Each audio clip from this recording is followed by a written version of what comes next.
হরে কৃষ্ণ সুধী ভক্তবৃন্দ, এখন আমরা হরে কৃষ্ণ সংকীর্তন সমাচার নিউজ থেকে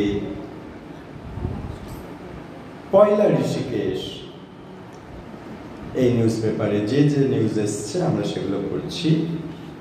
নিউজের হেডিং, লস অ্যাঞ্জেলিস 48তম বার্ষিক রথযাত্রা সান্টা মনিকা থেকে ভেনিস সৈকত পর্যন্ত কৃপা বিতরণ করল।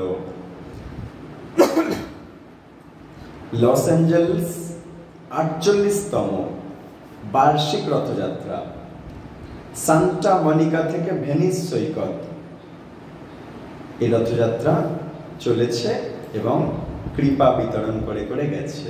লস অ্যাঞ্জেলেসের রথযাত্রা সম্বন্ধে আমরা জানব।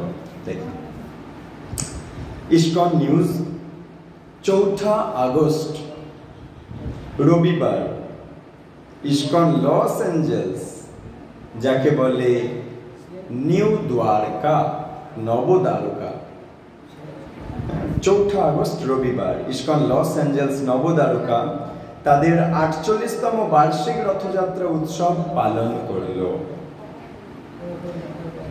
জগন্নাথ কেবল পুরীর মধ্যে আটকে ছিলেন, আজ তা গোটা জগতে পৌঁছে গেছে।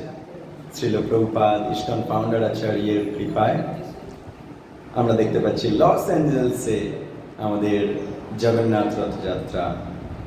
এই জনপ্রিয় রথযাত্রা উৎসবটি শনিবার নবদ্বারকা মন্দিরে কীর্তন মেলা সহযোগে উদ্বোধন করা হয়েছে।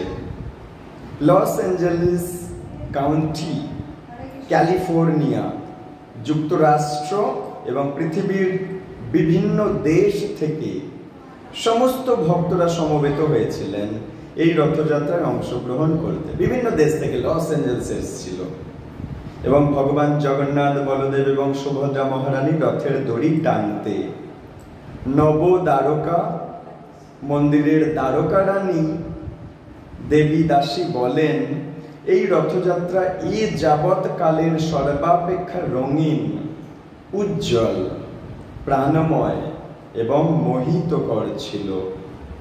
ভগবান সান্টা মনিকা থেকে ভেনিস পর্যন্ত সকলের প্রতি তার অপার করুণা বিতরণ করেন। আধ্যাত্মিক শোভাযাত্রার শেষে ভক্তরা উৎসবটি ভেনিস সৈকতের উইন্ড ওয়ার্ল্ড প্লাজাতে 7 ঘন্টা ব্যাপী পালন করেন। সেখানে কীর্তন হয়, সাংস্কৃতিক অনুষ্ঠান হয়, সুস্বাদু নিরামিষ খাবার ছিল, শ্রীল প্রভুপাদের গ্রন্থ ছিল এবং ভারতীয় শিল্পকলার বাজারও ছিল। এছাড়া ভক্তিযোগ শিক্ষা ও দ্রুত প্রশ্ন উত্তর বুথ খোলা হয়েছিল।